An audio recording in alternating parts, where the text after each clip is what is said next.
사람들은 시간과 때를 잘 선영 못하기 때문에 많은 것을 잃고 실패하게 마련입니다. 잘 들어보세요. 10년이란 세월이 얼마나 귀한지 알고 싶으면 명퇴하신 50대 가장에게 물어보십시오. 4년의 세월이 얼마나 귀한지 알고 싶으면 대학을 졸업한 졸업생에게 물어보십시오. 1년이 얼마나 귀중한 세월인지 알고 싶으면 방금 성적이 나빠서 유급당한 학생에게 물어보세요. 한 달이 얼마나 소중한지 알고 싶으면 한 달 먼저 미숙아로 태어난 산모에게 물어보십시오. 일주일의 소중함을 알고 싶으면 주간 잡지 편집장에게 물어보십시오. 1시간의 소중함을 알고 싶으면 애인을 기다리는 총각에게 물어보십시오. 1분의 소중함을 알고 싶으면 방금 기차를 놓친 아주머니에게 물어보십시오. 1초의 소중함을 알고 싶으면 사고의 순간 간발의 차이로 살아난 생존자에게 물어보십시오.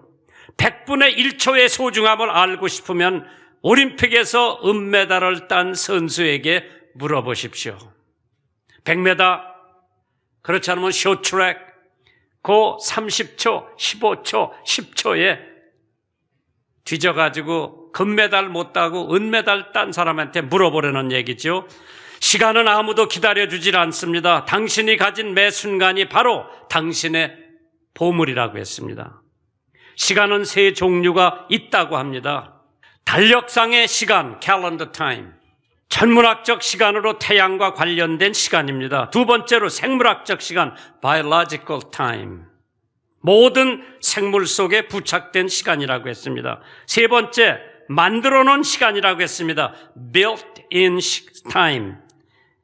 기러기가 옮겨가고 연어가 이동하여 알을 까고 사람이 낳고 죽고 하는 시간을 갖다가 built-in time이라고 합니다. 달력의 시간은 남의 시간이라고 하면 생물학적 시간은 나의 시간입니다. 그러나 이것들과 다른 시간이 있는데 그것은 하나님의 시간입니다. 여러분들 버릇처럼 한 얘기가 있을 거예요. 시간 없다, 시간 없다, 시간 없다. 얘기 많이 했었을 거예요. 그러나 시간은 24시간이라는 같은 양의 시간을 하나님께서 허락하셨습니다. 도지사도 24시간, 환경미화원도 24시간, 국민학교 1학년 아이도 24시간, 대학원 학생도 24시간. 예외가 없죠. 아침에 눈을 떴을 때에 어떤 사람이 와서 여러분에게 86,400달러를 주겠으니 오늘 하루 사이에 잘 써보라고 하면 여러분 어떻게 하시겠어요? 아마 우선 계획부터 세울 거예요. 이러한 일이 우리에게 날마다 반복되고 있습니다. 하루 86,400초가 있는데 그것은 달러보다 훨씬 값진 것입니다. 돈은 예금이 가능하지만 시간은 예금할 수가 없습니다. 돈의 손실은 회복이 가능하지만 시간의 손실은 복구가 불가능합니다.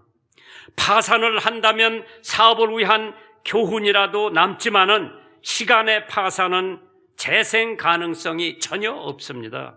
그렇기 때문에 1초는 1달러보다 더 귀한 줄 믿으시면 아멘 하시기 바랍니다. 여러분이 운동 경기에서 보면 작전을 세우기 위해서 뭐가 있어요? 타임아웃. 모든 게임을 중단시키지요. 그러면 열심히 뛰다가 한 5분, 3분 정도 타임아웃을 해가지고 작전을 다시 세우는 게 타임아웃이지요.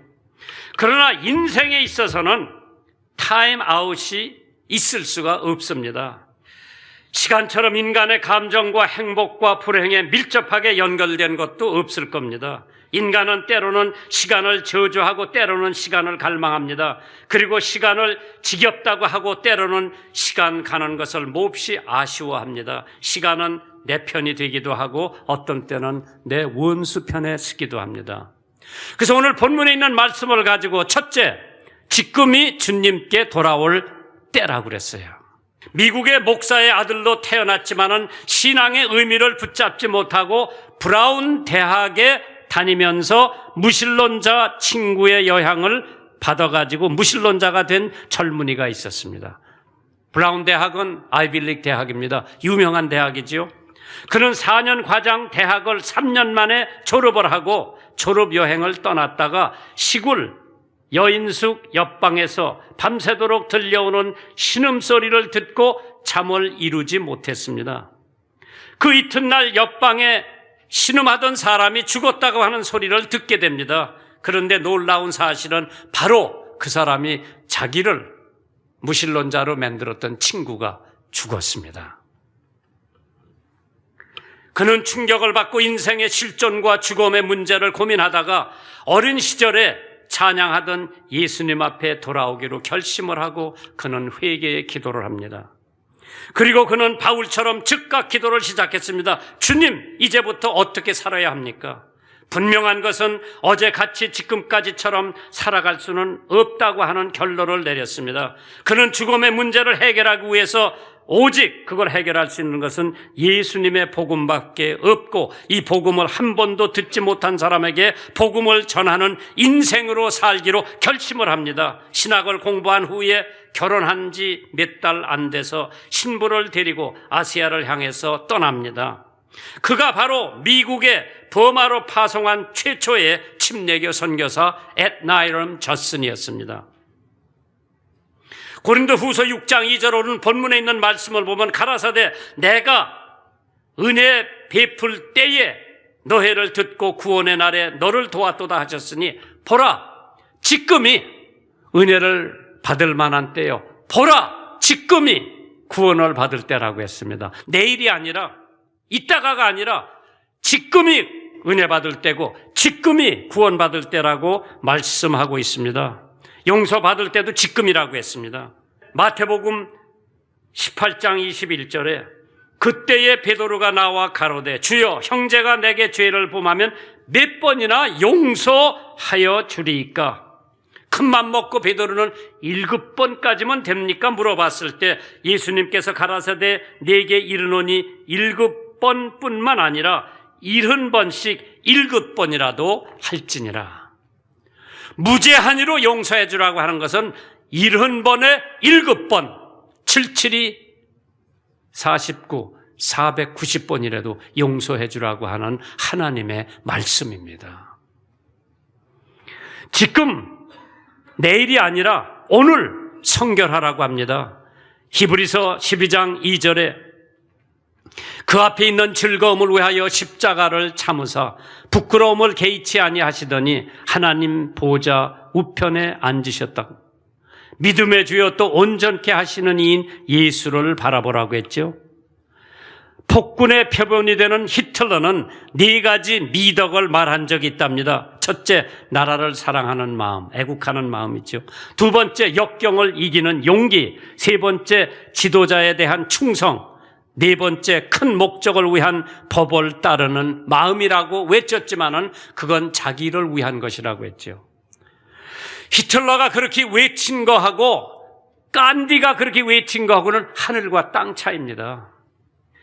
그러나 이것을 히틀러가 말했을 때는 문제가 달라집니다. 애국심은 게르만 민족의 우월감을 고취시켰고 용기는 생활고가 있어도 당분간 참으라고 하는 설득이며 전쟁에서 용감한 전사가 되어 달라고 하는 말이었죠. 그리고 충성은 물론 히틀러 자신에 대한 충성을 강요한 것이라고 했습니다.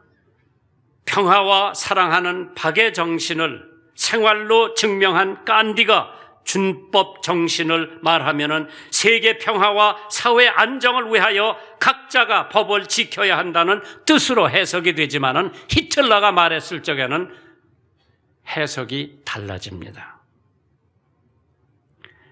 지금 주님 사업에 투자할 때입니다. Invest in the Lord. 고린도 후서 6장 10절을 보세요. 가난한 자 같으나 많은 사람을 부욕해 한다고 했습니다. 누가? 하나님 앞에 투자하는 사람들이. 디모데전서 6장 17절에 내가 이 세대의 부한 자들을 명하여 마음을 높이지 말고 정함이 없는 재물의 소망을 두지 말고 오직 우리에게 모든 것을 후히 주사 누리게 하시는 하나님께 하라고 했습니다. 예수님이 제자들을 대동해서 성전에 들어가서 어느 과부가 둘 렙든 동전 2솔 헌금함에 떨어뜨리는 것을 보면서 얼마나 칭찬을 하셨는지, 어디서나 언제서나 저 여자의 얘기가 이어질 거라고 말씀하셨습니다. 주님의 사업에 투자하십시오. 선하신 주님께서, 부활하신 그리스도께서 당신을 섬기는 길을 가르쳐 달라고 기도하세요. 나를 내주게 하시고 비용을 계산하지 않게 하소서. 주님을 위하여 싸우되 상처를 염려하지 않게 하옵소서. 땀을 흘리되 휴식처럼 찾아 헤매지 않게 하시고 주님을 위하여 일하되 상급을 바라지 않게 하시고 오직 당신의 뜻을 이루는 것이 나의 전부가 되게 하옵소서. 나의 사랑이 죽음 뒤에도 지속된다는 것은 정말 보람차고 기쁜 일이 아닐 수가 없습니다. 이 사랑이 지속성이 부활의 신앙의 속에 담겨져 있습니다. 지금 여러분들은 사랑하는 사람이 있습니까? 그 사랑은 죽음 뒤에까지 지속됩니까? 그대가 그리스도의 몸인 교회를 그대의 몸처럼 사랑하고 계십니까? 그 가치 있는 사랑은 여러분의 죽음 뒤에도 이 교회와 천국에 계속되는 것일 겁니다. 예수님의 부활은 사랑의 영속성을 증명하고 예수님의 사랑은 그의 무덤 뒤에서도 살아 움직이고 있는 것입니다. 고린도전서 13장 8절에 사랑은 언제까지든지 떨어지지 아니하나 예언도 패하고 방언도 그치고 지식도 패한다고 했습니다. 나는 하나님의 부르심을 받은 크리스찬들에게 이러한 권고를 한번 해봅니다. 그대가 받는 보수보다 조금만 더 일하라. 그대가 이만하면 되겠다고 생각하는 것보다 조금만 더 하나님께 바쳐라. 그대가 족하다고 생각하는 것보다 조금만 더 열심을 내라. 그대가 가능하다고 믿는 것보다 조금만 더 높은 목표를 잡아라. 그대가 지금 유지하고 있는 하나님과의 거리를 조금만 더 가까이 좁혀라. 그대의 불평과 불만보다는 조금만 더 많은 감사를 하나님께 드려라. 그대가 땅의 것을 내려다보는 것보다 조금만 더 위의 것을 사모하라. 세 번째로, 지금 주님과 함께 행군하시든지 주님과 함께 일을 하십시오. Work with the Lord or march with the Lord. 디모데후서 2장 3절에 네가 그리스도 예수의 좋은 군사로 나와 함께 고난을 받을지니, 고린도후서 6장 1절에 우리가 하나님과 함께 일하는 자라고 했습니다. 찬송에 주님과 함께라고 하는 찬송이 있습니다. 주님과 함께 걷는 길 멀고도 가까워. 주님과 함께 걷는 길은 영광의 길이라. 좁고도 험한 주님 따르는 이 길, 십자가 고통 함께 나누는 길이라고 했습니다. 영원한 천국으로 인도하는 생명의 길이라. 고통을 나누며 기쁨을 나누며 주님과 함께 걸어가노라면 나는 어느새 주님을 닮아가 고통을 나누며 기쁨을 나누며 주님을 위해 충성하노라면 생명의 면류관, 영광의 면류관 주께서 친히 내려 주시리라. 할렐루야. 지금 주님과 함께 일하시든지, 지금 주님과 함께 동행하시든지, 지금 내일 말고 모레 말고 지금 주님과 함께 동행하는 여러분들, 지금 주님과 함께 일하는 여러분들 되시기를 주님의 이름으로 축원합니다. 볼티모어 선이라고 하는 신문이 있습니다.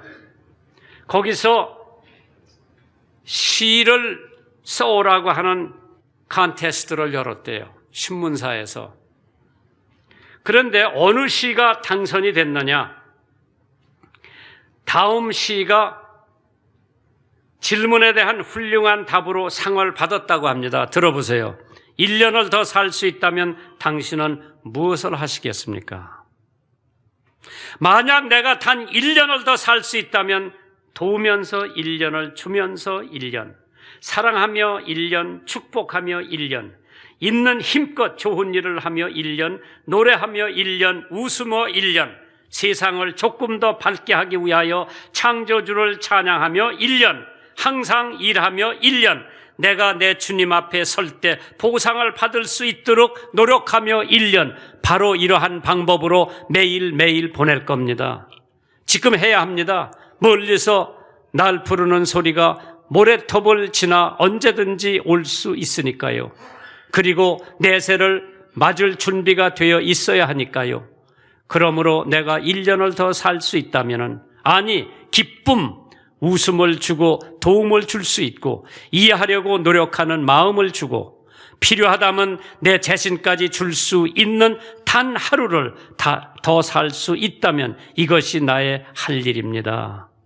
나는 다른 것에 관심이 없습니다. 단지 그분이 주신 하루하루를 자비로우신 창조주 하나님의 뜻을 위해 노력할 뿐입니다. 메리 데이비스 리드라고 하는 분이 1등을 했답니다. 내가 1년을 더 산다면 무엇을 하고 살 것인가? 두 번째로 지금 전도하고 사십시오. 디모데후서 2장 2절에 또 내가 많은 증인 앞에서 내게 들은 바를 충성된 사람들에게 부탁하라. 저 해가 또 다른 사람들을 가르칠 수 있느니라. 세계의 의문이라고 하는 톨스토이의 글이 있습니다. 톨스토이는 이 글에서 인생론과 행복론을 얘기했습니다. 톨스토이는 이렇게 말했습니다. 이 세상에서 가장 중요한 시간은 언제냐? 두 번째로 이 세상에서 가장 필요한 사람은 누구냐? 세 번째로 이 세상에서 가장 중요한 일이 무엇이냐? 잘 들어보세요. 거기에 답변입니다. 톨스토이가 이 질문에 이렇게 답을 했습니다. 이 세상에서 제일 중요한 것은 시간, 현재라고 그랬습니다. 이 세상에서 가장 필요한 사람은 현재 내가 만나고 있는 사람이라고 그랬어요. 내일 만날 사람이 중요한 것이 아니라, 어저께 만난 사람이 중요한 것이 아니라 지금 내가 만나고 있는 그 사람이 제일 중요한 사람이라고 그랬어요. 전 빌리그램 전도대회에 여러 번 참석을 해봤죠. 그분이 악수를 하면은 이 뒤에 장관들이 서 있는데 저 같으면 이 사람하고 악수하고 있지만은 저 뒤에 오는 장관을 볼 거예요. 빌리그램 목사님은 장관도 필요 없고 재벌도 필요 없고 자기하고 지금 악수 있는 사람에게 눈동자를 맞춰서 얘기하고 있는 것을 보면서 아, 저것이 거인이라구나. 저것이 훌륭한 사람이라구나.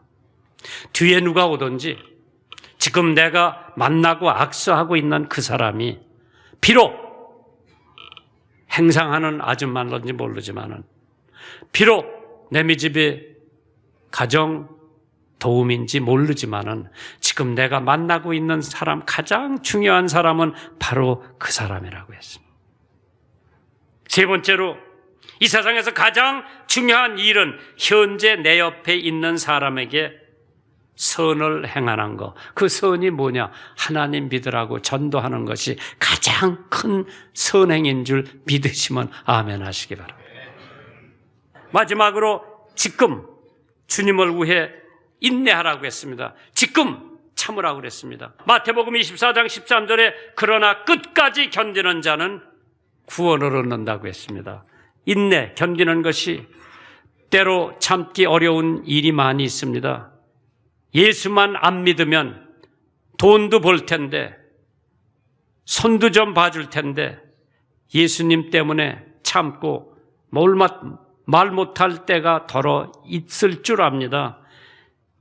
교회 나가기 때문에 하나님의 영광을 가릴까 봐 꾹 참는 수가 있습니다.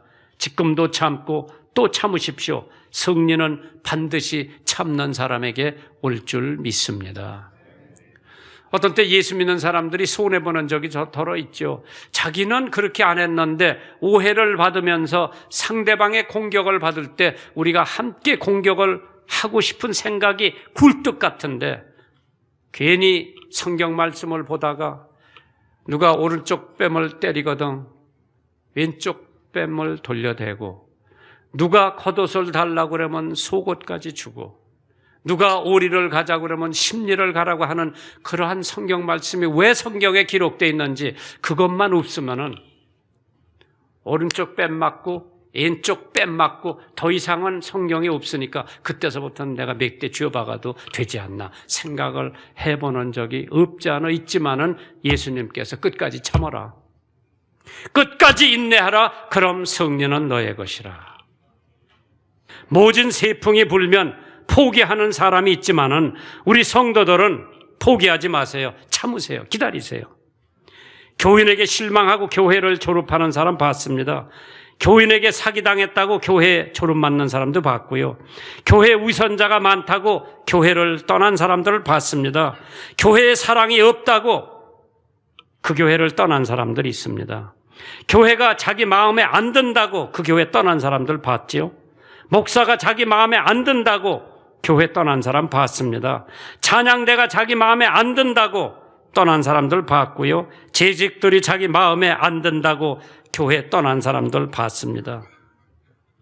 여러분이 시장에 가서 계란 한 꾸러미 10개를 샀는데 집에 와서 보니까 하나가 골았어, 하나가 썩었어. 그럼 여러분 그 9개 다 갖다 내다 버립니까? 아니지요. 하나만 갖다 내버리고 9개는 프라이를 해서 애들한테 주는 줄 믿습니다.